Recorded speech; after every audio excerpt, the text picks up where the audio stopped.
Kia ora, folks. Here we are, episode 9 of the AUNZ Music Podcast. Welcome back.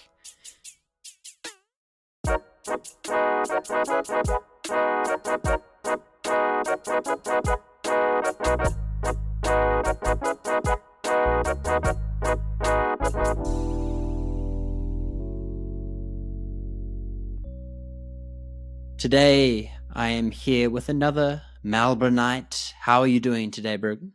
Good, mate. Very good. Very good. Nice. Well, we'll just jump straight in and I'll give you a little bit of background gossip about Brogan and his musical happenings. So as I said, today we're hanging out with an artist and producer, aka Glencoe, originally from Christchurch, New Zealand.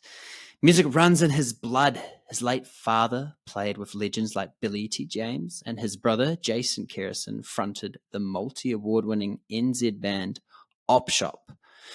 Brogan first picked up DJing to pay his way through university, spinning tracks at the local student bar every weekend. Even though he's been writing music since he was 14, it wasn't until 2016 that he started releasing his own work. Now, Brogan is stepping into an exciting new chapter of his creative life, ready to share fresh sounds with the world in the coming months. He already has 10 singles streaming across all platforms, and we can't wait to hear what's next. So thanks for dropping by today, Brogan. Pleasure to have you here. Mate, that's a fair write-up. Appreciate it. Thanks. Oh, yeah. Yeah, no, it's good to be here. We like to give you some glitter to shine in, for sure. Easy work for you, mate. Easy work. Cool. All right. We also ask our guests for one silly fact unrelated to music. Hit us. What do you got? Silly fact. Silly fact. I love trains. Man, I love trains. I love trains. I love these, like, even the little miniature ones. I don't know if you've seen them. They're like replicas, but they're like steam. Some of them are coal, and you can sit on them. You can ride them, you can ride them around these little miniature things. Dude, I love them. I follow all the Instagram pages. I reckon it's cool. That's just a random thing that I like. There's some in Altona if you're in Melbourne. If you ever want to go see them, you can ride on them in Altona. Last Sunday of the month. Just if you wanted to. That is a fun, silly fact. I didn't know that about you. So, yeah, I feel enlightened already. Beautiful. The train man. Cool. Do you like riding the train to the work as well? I do like riding the train. I think that's more because I'm from little old Christchurch, so we don't have anything like that. It's just easy. But also, driving in Melbourne sucks. There's just traffic everywhere. But yeah, I do. I specifically like the V lines because they're diesel. Well, majority of them are diesel trains, so you feel the grunt of it, at work. And so the metro trains are electric? Yep. They all now. Sustainable. Yeah, nice. Yeah, good work, Melbs. Cool. I've got a new train coming too, so that's exciting. Connect that airport to the city. Everyone's going to be happy about that. So we are recording here on the 30th of September, and our news piece is from the 19th of September. It's from Country Towns writer Megan Hopkins.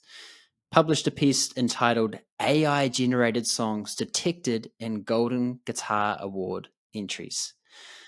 The Country Music Association of Australia, the CMAA, has drawn a firm line in the sand on artificial intelligence, announcing a major rule change for the 2026 Golden Guitar Awards.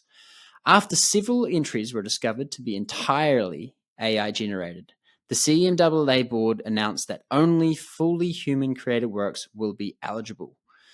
As of now, any song, performance, or production created using AI, whether in lyrics, melody, vocals, arrangement, or instrumentation, will not be considered in the awards. The CMAA chairman, Dobe Newton, issued a strong statement defending the values behind the change. Quoted, "The use of AI to generate musical works is fundamentally at odds with the heritage and intent of our awards, which were created to celebrate the creativity of our songwriters, musicians, performers, and producers. While we welcome technology that supports and enhances creativity, we are resolute that it must never replace human artistry. For 54 years, the Golden Guitar Awards has honoured excellence in Australian country music, fueled by authentic human creativity. Beyond the awards themselves, the CMAA is joining global calls for stronger protections, including regulations around AI training, artist consent, and fair payment when work is used to train or power AI systems.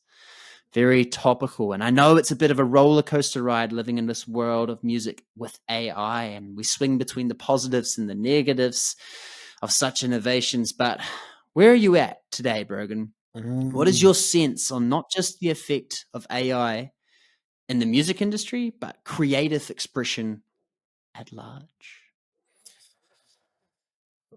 Exactly like you said, I flip, I flop, I go all over the place because it's one. I mean, from a bit of a self-proclaimed tech nerd, I think it's crazy. I think it's so cool. Like I was today just talking about I have a song at the moment, and I saw like just an ad on Instagram. Create your own vocals with AI. And I was like, oh, I'll check it out, kind of thing. I've already got like a lead track, and I had some harmony ideas, anyways, down. But it was more just exploratory, see what happens. Whack the lead vocal in there, and it spat me. So I could choose from like 85 different singers. So that's one was Jess, and she was like a country female singer, and then one was James, who was a country male pop rock artist kind of thing. So and it was fun to play with. It was, and I mean, it's AI, so it's spot on exactly. I chose a third, so it was specifically a third of but only thing is of every note. So if I didn't quite hit my note, it didn't quite hit its note. And I mean, I think there's other functions in there where you can just auto tune it fully, and it does that. But it was just amazing to see. To be totally honest, it was really cool. What it spat out was Totally free? not totally free.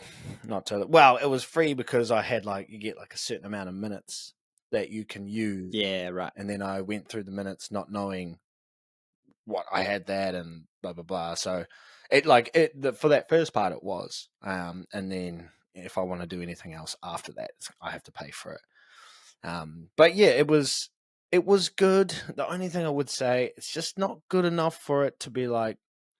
It probably took me an hour and a half. When if I were just singing it, it would probably take me 45 an hour, max, because I had to choose the person, choose the songs, and then some of the ones that it didn't hit, I'd then have to go through later and edit it, take out certain parts and stuff. So I wouldn't say it's super efficient, but I'd say it's cool. I'd say it's really good. Not But I mean, efficient enough yet.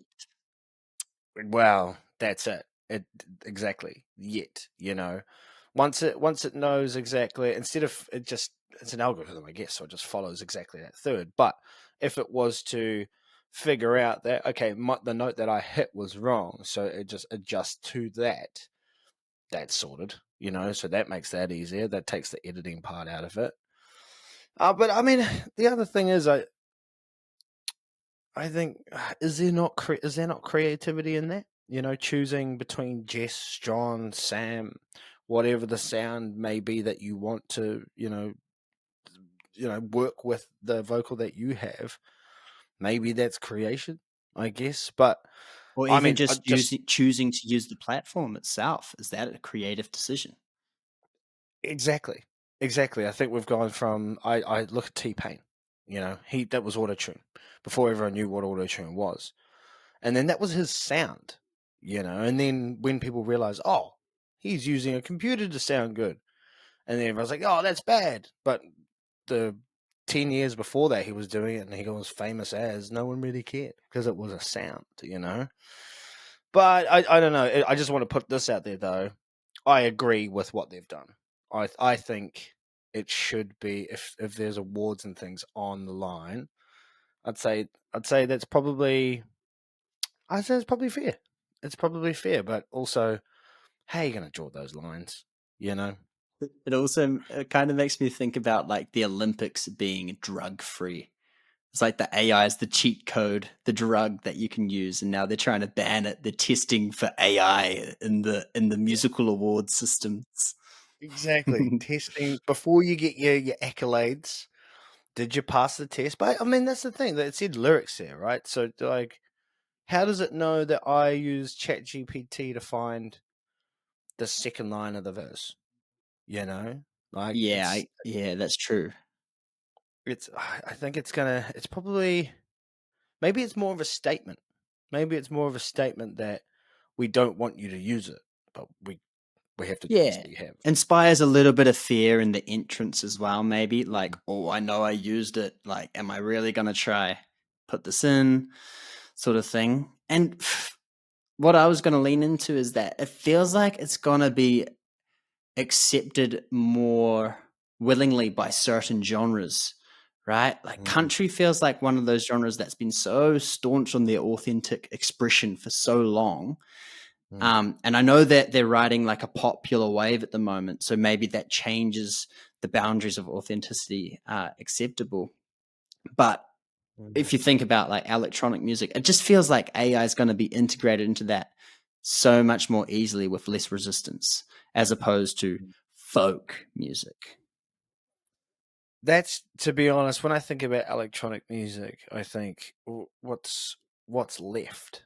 You know, if it can create the house track, you know, or if it can create the D&B track, if it can create the vocals, maybe maybe that kind of moves towards it goes right back to kind of Stone Ages when there was like instruments and a voice. You know, maybe those auto-tuned bung notes we were talking about, maybe those are the notes that we want to hear because AI is so perfect or on pitch all the time. Maybe. I don't yeah. Yeah, it's hard to say yet, because we're actually it's a cultural movement. This perfection Mm, mechanism. I seen that one of the Scandinavian countries has recently made a law that any photo used in advertising has to have a label on it saying if the photo has been edited, like it's edited their body in any way, shape, or form. right. So acknowledging that they've attained this perfect form with the help of a computer. Hmm. I mean, I think that's. I mean, you go as far as when you're consuming so much content now.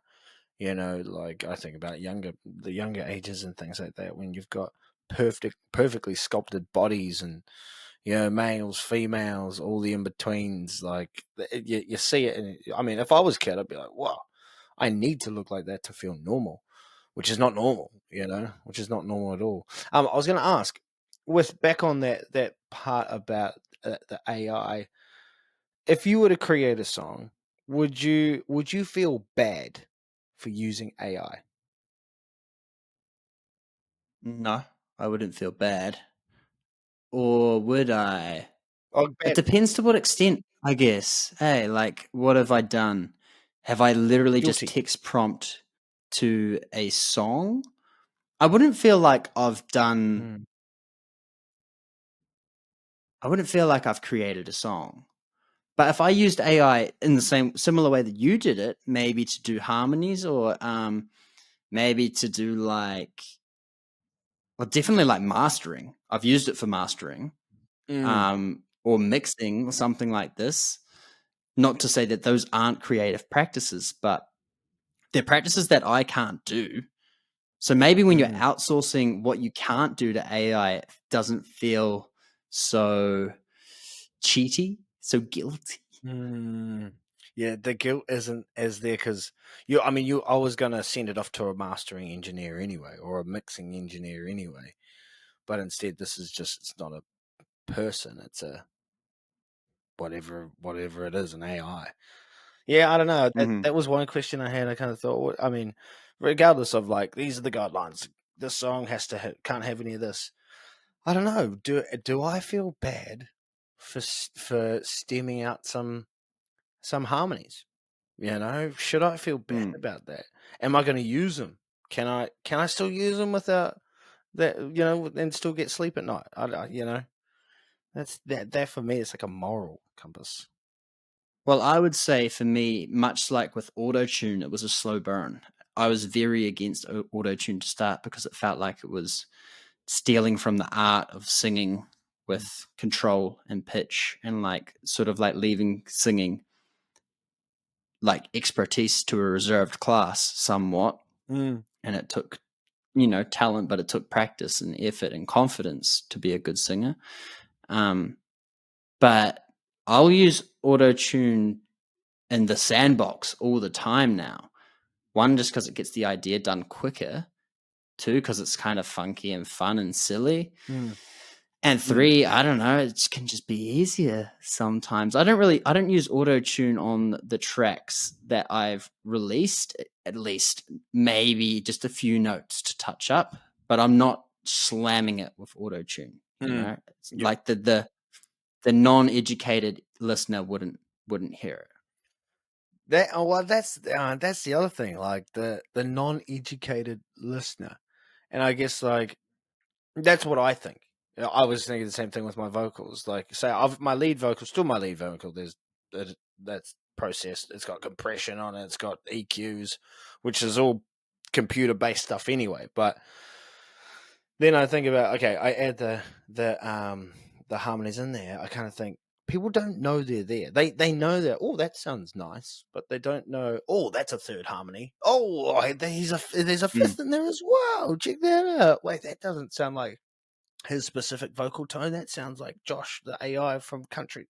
No one's thinking that deep. So it's like, does it even matter? But then you question, well, who are you making it for?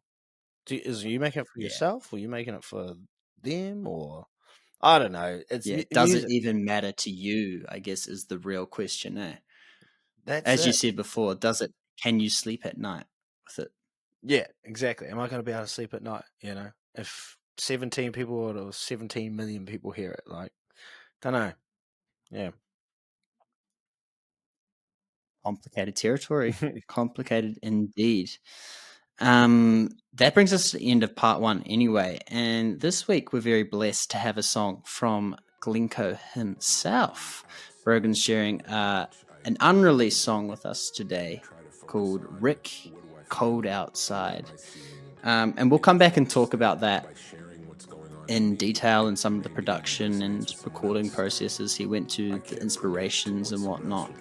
Bit of a story behind the track. But for now, have a little listen, tune in. And yeah, this full song will be out at some point. But until then, hot take. See you soon. Many fears, worries you can let go. Dry your tears, promise I will stay close. Oh, I've been where you are. We all got scars. When you're lost on a last night, I'll be by your side. Be your guiding light. Promise I won't be far behind. I will hold you tight. When it's cold outside. The best way to be accepted is to be yourself. It's not to change yourself to what someone else thinks. In a sea of information, the more yours is personal, the more it's not like theirs. It's yours.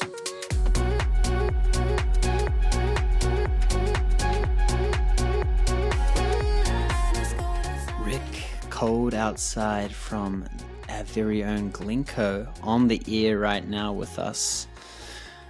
So, tell me, how did you find the sample of Rick Reuben talking and monologue? Where did you get that from? I was obsessed with him. I am obsessed with him, to be totally honest with you. So I was listening to a lot of his like interviews and podcasts and just a lot of different things. So yeah, I was just kind of scaring around, and like as I'd listen to them, I'd take down little like 3 minutes 10 or whatever, like little kind of like timestamps. Yeah. that I liked. So it's from a then collection I of different interviews or monologue sections. It's not just one kadinkadonk. Yeah. No, I think it's cut from like like maybe 6 or 7 of them or so.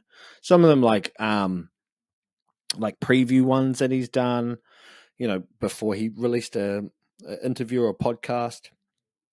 Some of them are from like long podcasts, like 3-hour podcasts. So yeah, they're like just little exits things, and I just kind of snip them together in different parts to kind of try and make a sentence. But I mean, it all makes what he usually says anyway of those things is along those lines. But that was what he's saying in that song for me is what spoke to me, I guess. Yeah. What I was hearing. Yeah, it's a really good book, The Creative Act. How did you process his voice in that song? What did you add to it? I EQ'd a lot of it because a lot of it wasn't great quality that I had. And I'd compressed a lot of it, like heaps of it, to kind of get it to stand out a bit. And he's got quite a deep voice. I can't even do it. So I had to take out a lot of his like low end and things. Yeah. Yeah, but like, I listened to him a lot, but I feel like as soon as you hear it, you're like, oh, that's Rick Rubin. Yeah. I would say that's, but if you know who he is, I think you know who's talking. Yeah, nice. Kind of thing. And the vocal line on top, how have you managed to come across that? That's obviously not you singing. Hey, it's me, AI. Ah, it's not. It's definitely. It's just a sample. It's a splice sample that I had found. Well, there was like she'd done like a whole song kind of thing, and then just took out what kind of. That's the thing with samples. Obviously, could be talking about cheese, and the song's about, I don't know, whatever. So I kind of tried to find something that sounded cool, which I really like his voice. I think it's really cool. Mm-hmm. Just extracted that part of it that kind of sounded like I'll be by your side when it's cold outside. Yeah, nice. Yeah, more essentially towards music itself. It's funny because And those are the two feature prominent points at the front of the mix, aren't they? Rick and this sample of this girl singing. But what really caught my attention is the atmospheric elements, the very subtle elements that the way you've processed some of those vocals and how they sit in the headphones. And then just brief moments of featuring instrumentation to keep that atmosphere interesting enough without diverting attention. And obviously, I love the bounce of the chorus. Feels like it's on the upbeat or something. Like it's got this real sort of like backlash feel to it. Yeah. Cool. Who are the primary inspirations behind the feel of the track? Fred again. It's in the project it's called Fred Deep. I wanted to make a deep house song, but a good friend of mine, Reuben Gray, actually gave me the Rick Rubin's book for my birthday, and then I read it, and obviously, and then I got obsessed with them, and kind of because at that time, if I'm totally honest, if we're getting vulnerable about things, I always saw music as commerce, like he explains, and I didn't see it as like a natural expression. Like I didn't respect that it how we express and how we create. But what I loved about Fred again, I found that like he's if you follow him at all, he's an absolute freak, man. He can produce anything, but he works so fast. He's working so fast that he can't be thinking about it. He's just like, right, that feels good. Boom, next element. No, it feels good. Boom, next element. It's not like oh, that I don't know, that high end doesn't really work with that low end. Plus, that sound's not really trending on TikTok at the moment, so I don't know if I should use it. He's not thinking, man. He's just doing. And I really wanted to try and make a song that I just felt. I didn't. If it felt right, even if I was like, "Ew, that's weird," I don't know if that's kind of in at the moment. Who cares? Just put it in there, move on. And that's I wanted to inspired around Fred again. And that's where that kind of bounce came from, because a lot of his songs uses like that kind of side chain heavily, when it brings in the kind of drums and things like that, and has a lot of different kind of shakers that kind of move around and things. So that's why I was just listening to a lot of his stuff at the time and really wanted that kind of bounce sound, Yeah. But I appreciate someone knows. Yeah, I think it's a tick of approval. I think you've captured that. Do you have a release date for the song yet, or a release projected date? Month? Probably start of next year. I'm thinking start of next year. I want to summer. It feels like summer to me, that song. So I have one that I do want to release probably in November, end of November. It's like a drum and bass track. And then on the other side of the new year, I'm thinking I'll come into the new year with that song, with a bit of bounce. While we're dealing with that and the network readjusts itself, I'm just going to do a little bit of an ad spin for GYMjot, and then we'll come back and talk about some artist development in more detail. So song feedback is a service that GYMjot offers, and you can head on over to gymjot.com.au to access a free service where we provide 1 page worth of notes about your song, or you can upgrade the service to get an in-depth full analysis of that song. And who knows, maybe your submission ends up right here on the AU NZ Music Podcast. And feedback is a very important tool for artist development. In fact, artist development is where GYMjot thrives. With our tried and tested development course, you can unlock your inner artist and find your musical direction, all within the context of your situation. So zoom over to gymjot.com.au to book your free 30-minute consultation right now. Okay. And so this is my favorite part of every podcast. That's why I leave it to the end, right? Artist development. We've already sort of alluded to some of the creative barriers that you've been contending with recently with the production of this song and exposure to Reuben as well, and some of his ideas around creativity. Let's bring it to the now and the last few weeks sort of thing.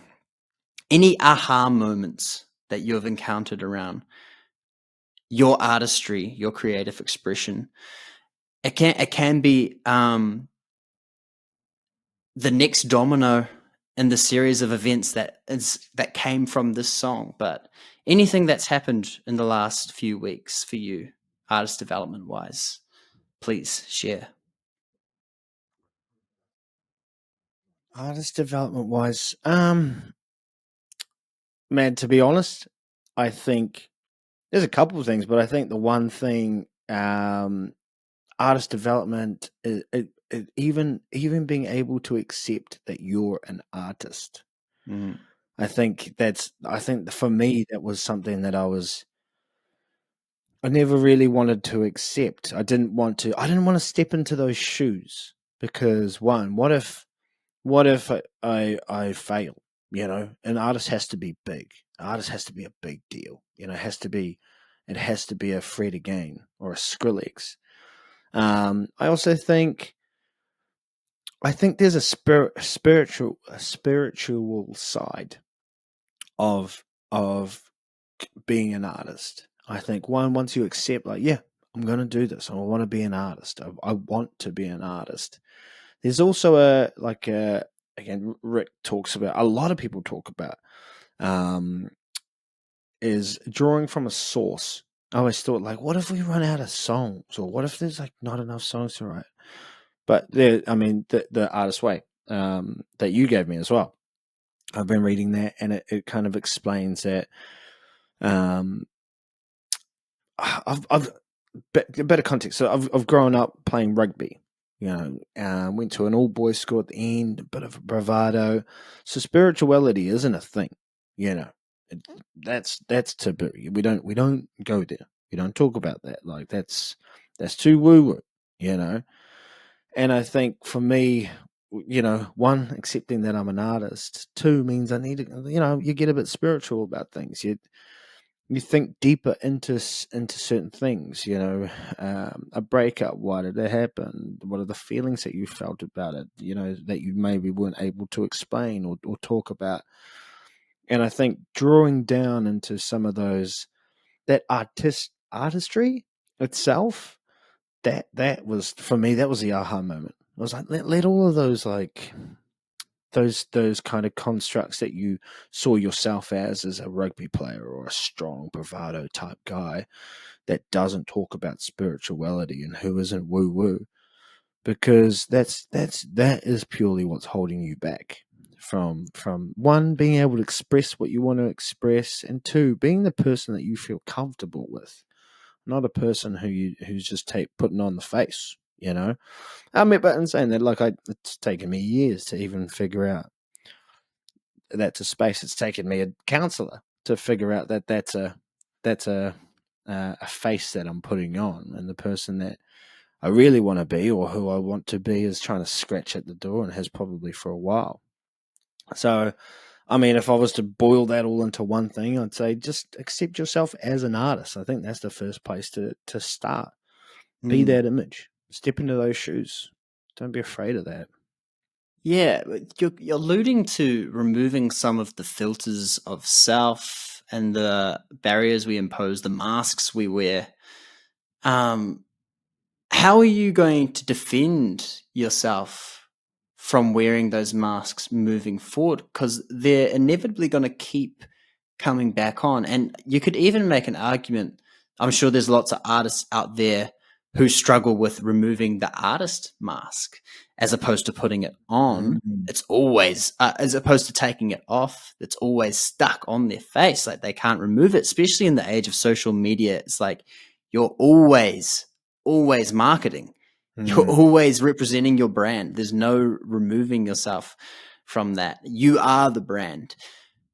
How do we balance that? How do we move forward with that, with a sense of authenticity and without getting stuck so much in the content management of what an artist is demanded to do nowadays? Yeah, that's a great point. Because like you've said before, it's a hungry machine. It just you want to absorb as much, and then you probably buy into that a lot. I not to say that I still have those faces, I guess, that parts that I do like enjoying. So rugby, I love rugby. I love sport. I love that's an image that I take on, and that I like. I like that part. So same. Everyone talks about it, but balance. I think it's just kind of balancing those certain faces that of the things that we go through in life. It could have been seen. Some of those things were maybe holding me back from being a person, which could be seen as a negative light. I don't think they don't have to be negative. Like there were a lot of positives. Like I really like sport. I really have some really strong friendships and things with some of the guys I went to school with and things like that. So it's not like it's a bad thing, but I think you just got to keep it in check. What am I going to do?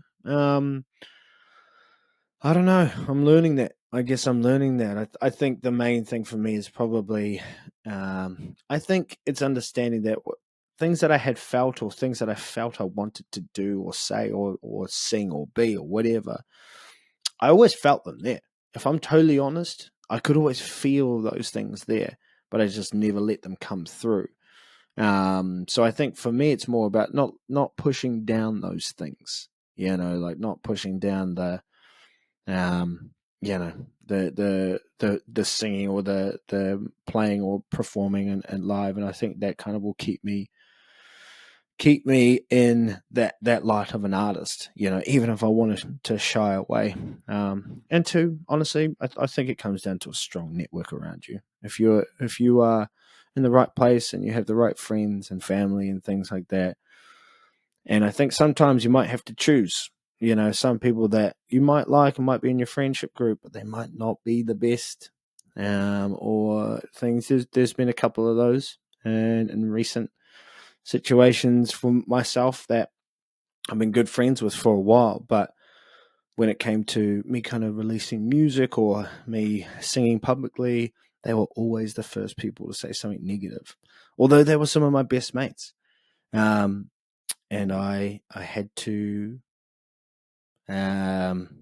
basically say, look, hey, I appreciate it, but I'd appreciate it if you just didn't message me at all anymore and just kind of cut that one off, which is hard, which is really hard. But I think your safe space is your safe space. And if you really want to be someone and be an image, and if that person isn't serving you, it's time to stop being a people pleaser. And I think that's part of it too.